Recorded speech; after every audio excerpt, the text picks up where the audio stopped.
Pablo Escobar. What does he have to do with golf? Where do we go from? According to Pablo Escobar, everyone has a price. The important thing is to find out what it is. And in the 90s, the price that David Leadbetter charged was the soul of every golfer who had dreams of being on the PGA Tour. And I can tell you, he's probably the reason why I don't have any wins on the PGA Tour. No majors, no nothing. Not even one of those Disney kiddie classics that Luke Donald would dominate back in the day. David Leadbetter made the 90s potentially the darkest period of golf instruction. In the 80s, at least you can go through Jack Nicklaus on VHS tape and watch Golf My Way, get his books, and learn how to use the big muscles. David Leadbetter, on the other hand, would teach all these weird swing philosophies that would literally tank the career of so many PGA and LPGA players. Remember when Michelle Wie had talent and was a rising star instead of a broken down 30-something-year-old with some kind of weird tabletop putting style? I do too. She peaked when she was 14 or 15 years old, and interestingly enough, this was pre-David Leadbetter. Lydia Ko, now Lydia No, went to David Leadbetter.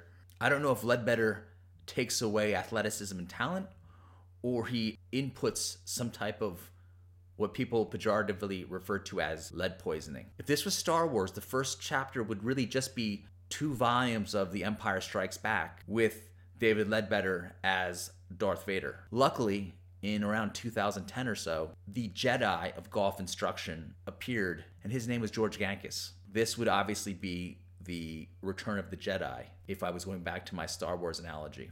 George Gankas teaches basically the opposite of this whole David Leadbetter philosophy. And today, I'm going to review 3 of the biggest changes that George Gankas brought to the golf swing, which he admits is when he went back into time and looked at what the old-timers used to do before David Leadbetter came and ruined lives. So in today's episode of Big Boy Pants Golf, be prepared to put on your thinking caps and get out a pen and paper. So you might want to take notes and try these tips out on the golf course. I used to be one of these guys who was trying to flip the club at the ball every time. You don't do that anymore. Your body squares the club up. I've become so much more consistent that even my golf friends unhappily say, wow, you've really improved. And they aren't happy about that because they're paying me cash. I love cash. I love crisp bills. It goes in my pocket and funds my next round. It's like my own multi-level marketing scheme where I go out and find people to pay me so that I can go out and find more people to pay me. If you want this kind of golf success in your life, this video is going to show you how. When you set up for posture at Addres under David Leadbetter's style, you almost feel like you are setting up for your impact position. And the fallacy behind this is that what you set up at Addres will be the inverse at impact. A little complicated, I know. I use the word inverse there. Whereas with George Gankas' swing theory, if you set up with bad posture, and you can look at the thumbnail of the video clip he has up for posture, this will lead to good posture at impact. We're going to test this out on the range later. If you set up with, as he puts it, shitty posture at Addres, it's going to actually lead to good posture at impact because you will be not encouraged to early extend or thrust your hips into the ball at impact if your hips are closer to the ball at Addres. In fact, you'll be encouraged to move your hips left and around rather than into the ball at impact.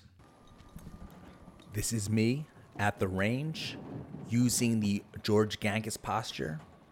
I feel that my arms are pulled in closer to my legs and I'm standing closer to the ball. Crispy. Wow. So smooth.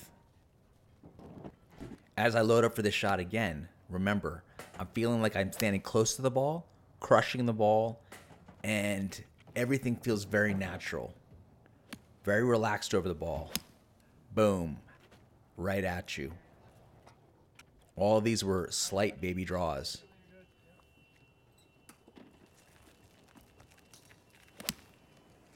That's one more for the road. So again, stand close to the ball, hands feel close to the thighs.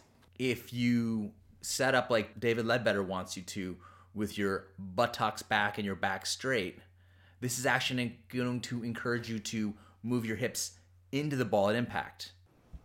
For these next shots, I focused on having the straight back, butt out posture that David Leadbetter pitched back in the day. I can still hit the ball because I have a lot of hand-eye coordination, but I felt very forced and constricted over the ball.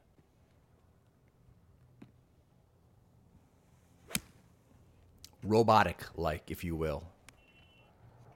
This is why at one point, Nick Faldo, David Leadbetter's star pupil, worked on building a more natural-looking swing.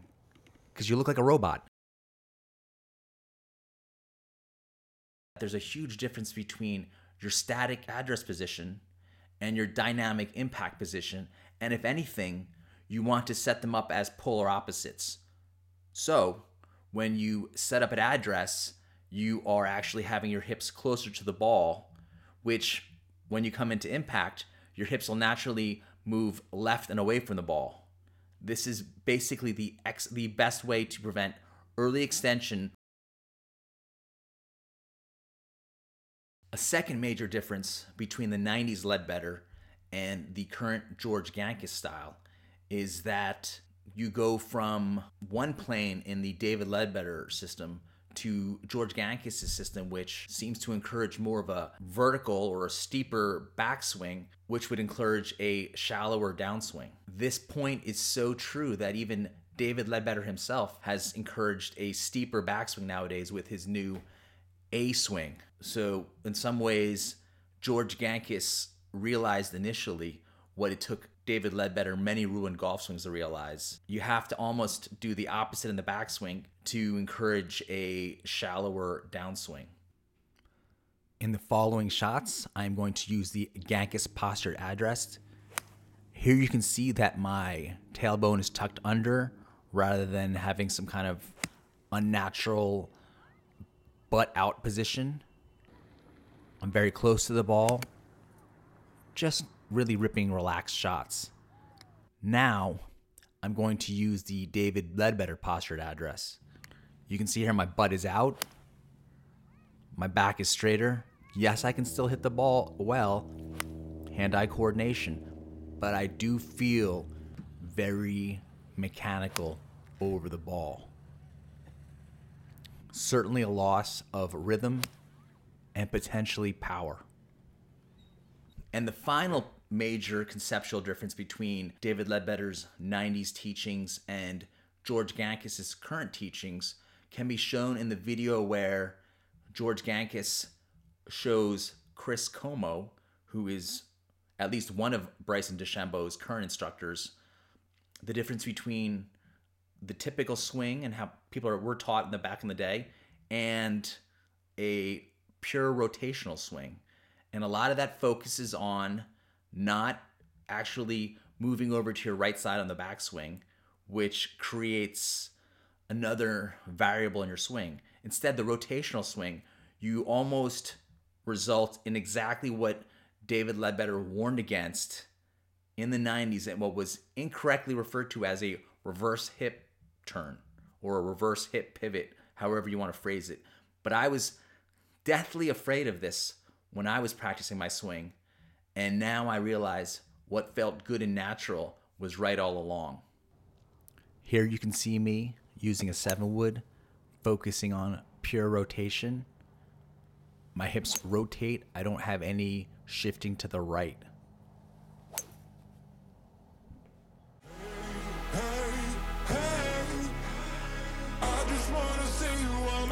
Next time someone tells you to keep your back straight or your chin up while you're standing over the ball, you tell that person to back away